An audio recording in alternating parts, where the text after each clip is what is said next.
Okay, this is the 1st of February 2014, and here are some of the shoots that I took off, some of the suckers and halfway decent parts of these tomato plants after I pruned them. They were just in such bad shape and so diseased with the scales and what looked like a powdery mildew on the leaves also.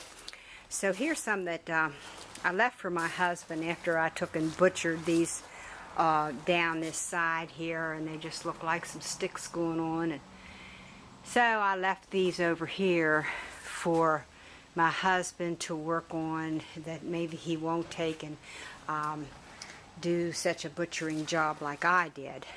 But these look like they have a little bit better shot of making it. A lot of the areas like this right here, mine was bent over really bad. This one here doesn't look to be bent as bad as some of the ones that I took off.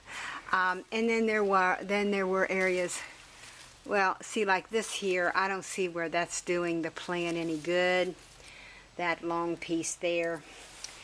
So that's the areas, that type of stuff I took off.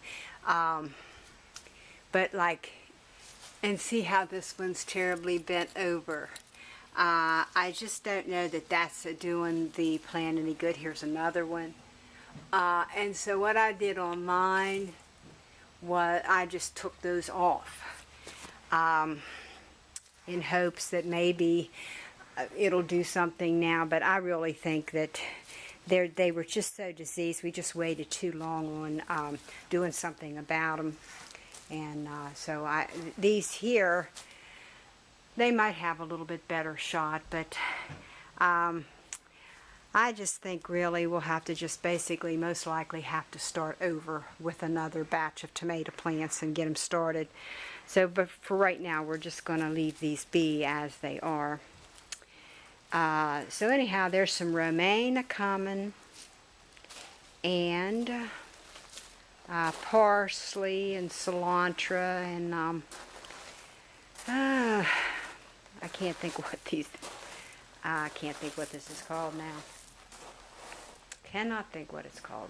But anyhow, the greenery is doing well, and the carrots that I brought in from outside are doing well. The beets have done well so far through this winter.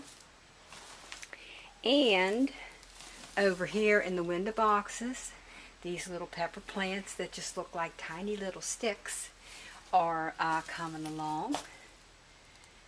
And they have the little flower on it, some of them.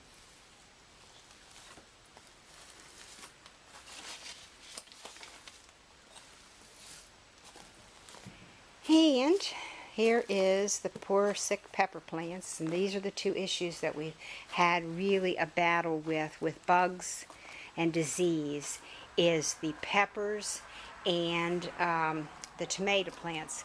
So we need to do some really major research on what works in the greenhouse better, and maybe like a particular type of a greenhouse tomato and pepper plant that will be more resistant to disease and bugs and all.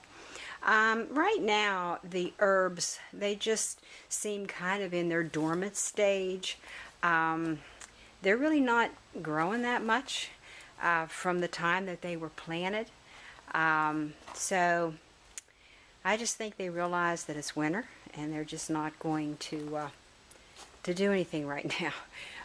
The kale is just really, really good. The greens have been very, very tasty, what we've gotten from the greenhouse. My husband's been spraying the neem oil on the pepper plants.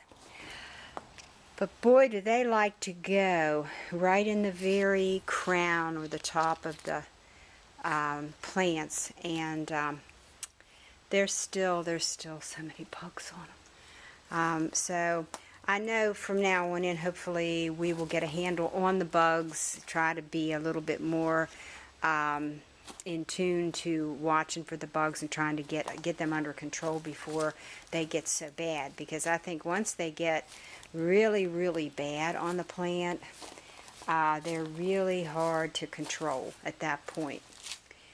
So here is the spinach. They just didn't, there's a few here and there coming up in this window box. So I guess that's about it. This was the dinosaur. It's about done. I don't know whether it's going to ever, do anything more or not. But this was the dinosaur kale. And boy, it was really a unique flavor. And we really liked it. So, that's it, guys.